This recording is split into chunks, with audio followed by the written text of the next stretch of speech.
So, hello mga kaibigan, good morning. Dito na po tayo sa Agpango nag-intro kasi medyo maaga pa kasi kanina and mahamog pa. So, hindi maganda yung view sa ating camera. Kaya nandito kami ngayon sa Agpangon kasi meron po kaming kukunin na pa-sponsor for Lia. Ayan ate, nandito na po ako sa Palawan. Maraming salamat sa mga followers ni Ate Aileen, napakabait and ilang days pa lang mayroon na pong blessing na binigay si God kay Lia para agad-agad makabili siya ng new phone niya. And thank you sa support Ate Aileen always kay Lia, and then lalong-lalo na tinulungan mo siya na ma-share yung problem niya na nawala, nalunod yung phone niya. Okay man siya mga kaibigan, yung sa message mababasa niya, pero sa video mga kaibigan hindi na talaga maliwanag yung video, and then lalong lalo na sa niya, sa yung mga message hindi niya na masyado yung iba mababasa kasi nga parang hindi ko alam mga kaibigan kung ano yung nasira sa pagkalunod. Kaya ayun, nandito na kami, sobrang aga namin mga kaibigan. Todo support din si Dodong Junjun. Siya talaga yung binigyan namin siya ng panahon kasi kawawa naman na wala siyang kasama, and then wala siyang masakyan na pambot. Kaya kami nandito din sa akin hinulog, kaya yung pambot na lang namin yung ginamit namin mga kaibigan. Kaya hintay na lang ako kapag natawag na. Dito muna kami sa labas. Diyan mga kaibigan, pumasok, mayroong pinili. Ano kayang bibilhin ni Lia? Inanayin si Doydoy, magbili kami ngayon ng sapatos, sandal niya kasi yan yung nasuot niya mga kaibigan pag alis niya doon sa kanyang work. Ayan, kaya kailangan ko siya bilhan. Na ate, nakuha na po namin, and samahan ko na si Lia, magpili kami doon ng cellphone. Tingnan namin kung okay ba. Doy. So bago kami kumain mga kaibigan, muna kami, tingnan muna namin kung okay ba yung phone dito, kung saan pupunta yung 6K na bigay ni ma'am, ni ate. So sana mga kaibigan pagpalain kami ngayon ni Lia. Oh God. Tara Lia mga kaibigan, and si Doy, tara Doy, punta tayo dito Doy.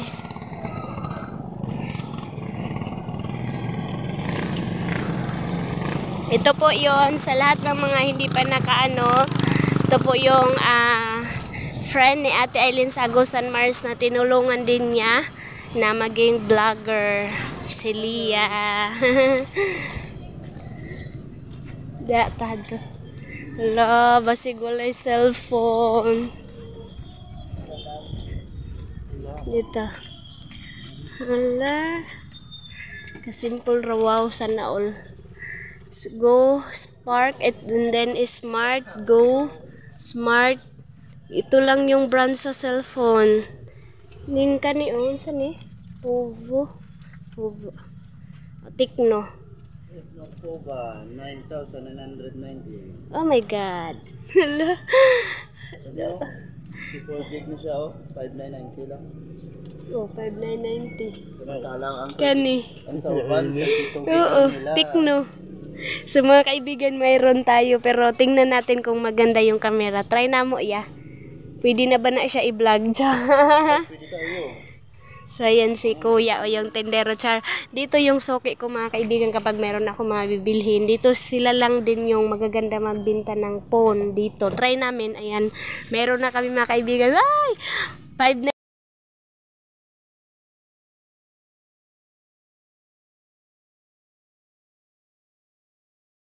Yes, ayan. Panandalian lang ko, char. Ate!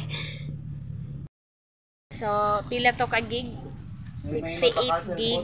So, ayan mga kaibigan, parang pinagpala kami kasi ang layo pa doon sa San Francisco. Tapos malaki pa yung travel, and then lang namin, iswak lang namin yung pabigay ni ma'am sa kanya. Kaya, ay, thank you God.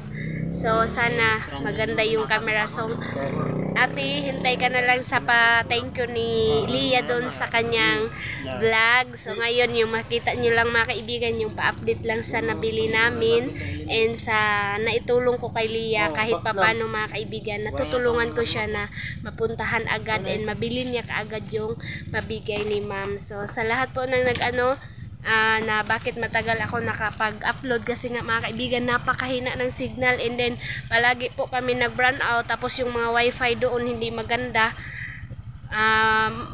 Maraming wifi doon mga kaibigan pero napakahina talaga ng signal, ang hina. Tapos nag-load na naman tayo ng 100 pesos or 50 pesos, loading pa rin mga kaibigan, kaya ayun na delay yung pag-upload namin, kaya and then masama pa rin yung pakiramdam ko. Ilang weeks na mga kaibigan na wala akong ganang kumain kasi sa sipon natin, kaya medyo nangangaya tayo mga kaibigan. Oh my God, Leah, tingnan. Wow, mga angel ha. Hintay kayo mga angel, ang social ng po ni Leah. Oh my God, Lord, thank you. Pinagpala kami mga kaibigan na nakaano kami, kabili kami ng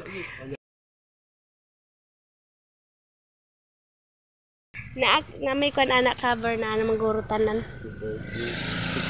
Wow. Nindot siya. Grabe kahayag. Then mga kaibigan, wow. So thank you kay Kuya sa support.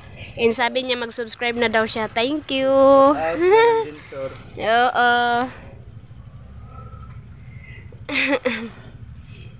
Diba, trinay ni Leah mga kaibigan. Ang ganda ng camera. Grabe kahayag.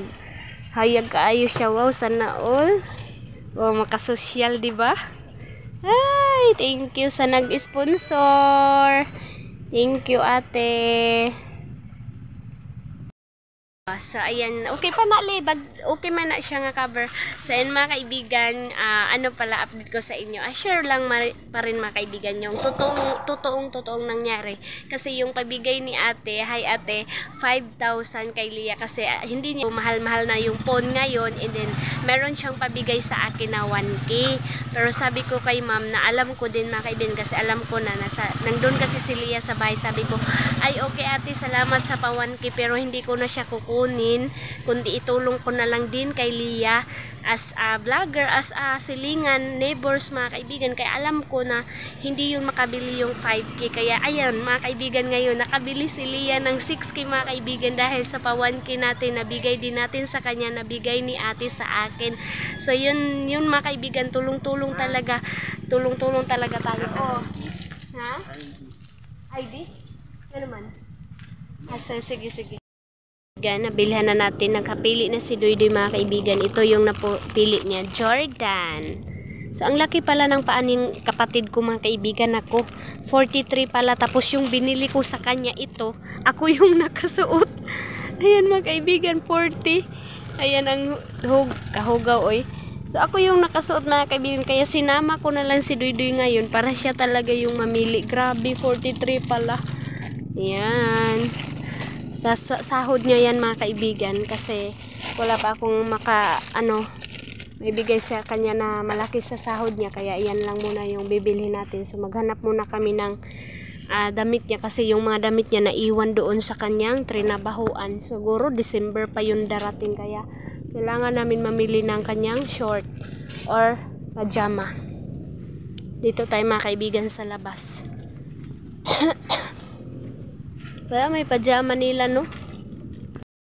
Na nakuha na namin yung phone, and na din kami na malihog kay kuya, na sabi ko, kuya, i-registered mo na lahat, or i-install mo yung kailangan i-install kuya, kasi mabilis dito mga kaibigan, kasi malakas yung signal. Kaya kain muna kami. And si Leah. Please subscribe mga kaibigan. Visit nyo po yung YouTube channel niya, please. Thank you. Kain muna kami. Ayan na si Dede, oh. Mga kaibigan, good morning. Dahil nalagyan na nga ng 2 haligi, kaya ayan naman si Manong nagbaklas na naman. Ito na po yung panglas na baklas para sa ating haligi mga kaibigan, para po matambakan na lahat. Kaya iyan, ito talaga yung nakatagal sa amin, yung pabuhos na sa haligi mga kaibigan. Kaya ayun, yung iba na plat na po lahat, na tabunan na po yung mga butas, and then yung mga ibang mga kahoy tinanggal na po namin, baka kasi yung magabok siya, and then yun Yan yung tinabunan po namin ng mga sin. Ayan po, oh, yung ibang mga kahoy. Kaya si Manong, siya na lang muna kasi umuwi na yung panday namin na isa kasi kulang kami sa kahoy na matataas. Nag-order pa po kami kaya soon pagbalik niya mga kaibigan, mayroon na po kayong ibang makikita sa ating pabahay dito sa Agusan Mars. Ito lang palagi yung ano ko na update pa sa inyo kasi wala pa po talaga tayong ibang mapupuntahan dahil kulang tayo sa kahoy, and then unti-unti lang talaga mga kaibigan. Ayan, maganda po talaga yung tempo every morning. Tapos paghapon mga kaibigan, uulan. Kaya marami pa rin nag-harvest ng mais. Ito mga kaibigan, mayroon naman kaming nabili na kahoy na kailangan pang ipasinso. Yan, nagbili kami ng yung green na gasolina, and then yung toti, saka yung ukay-ukay para mga kaibigan ng kahoy. Pero kaso wala pang magsinso mga kaibigan, busy daw yung magsinso. Tapos yung kahoy mga kaibigan malapit lang doon ila mama. Kaya siguro mayroon na namang pa-update sa pabahay ni Ate Aileen kasi sobrang tudo kayo talaga yung mga panday ni Ate Aileen mga kaibigan para po tapos na talaga yung bahay. Marami pa po kaming kahoy, ang dami-dami pa po. Pero kailangan yung in-order po namin is yung mataas. Sabi kasi ng panday namin na hindi pwedeng gamitin yung maliliit kasi marami daw magagamit. Kaya nag-order na lang kami ng matataas na yung kahoy, pero afford naman mga kaibigan sa budget. Kaya hintayin na lang namin pag nakarating, and then magpapanday ulit tayo mga kaibigan. So yun po yung update natin in this morning mga kaibigan. So pa-update ko na naman kayo, abang-abang na naman kayo sa pa-update sa pabahay ni Ate Aileen. And thank you ulit sa Lawless family na nagbigay ng tulong kay Leah. So update ko sa inyo mga kaibigan kung ano na naman yung ganap sa buhay namin dito sa Agusan Mars, and then sa pa-update sa pabahay ni Ate Aileen mga kaibigan. Malapit na po silang uuwi sa Pilipinas. Maraming salamat mga kaibigan sa support niyo always sa akin, sa inyong suporta. Maraming salamat sa lahat ng new subscriber ko, sa lahat po ng mga nagmamahal sa akin. Maraming salamat po sa pagbigay ninyo ng time sa akin, sa panonood niyo sa vlog ko, and sa inyong pag-abang palagi mga kaibigan. Nakikita ko sa views ko. Maraming salamat. Ang laki-laki po. And then 30k na po tayo mga kaibigan. Maraming salamat sa inyong suporta. Hindi ko po ini-expect na ganun ako kalaki mga kaibigan dahil sa inyong suporta mga kaibigan ko. Shout out sa inyong lahat, and thank you sa panonood always. God bless sa ating lahat mga kaibigan. Sawang suporta sa akin mga kaibigan. Maraming salamat po sa inyong lahat.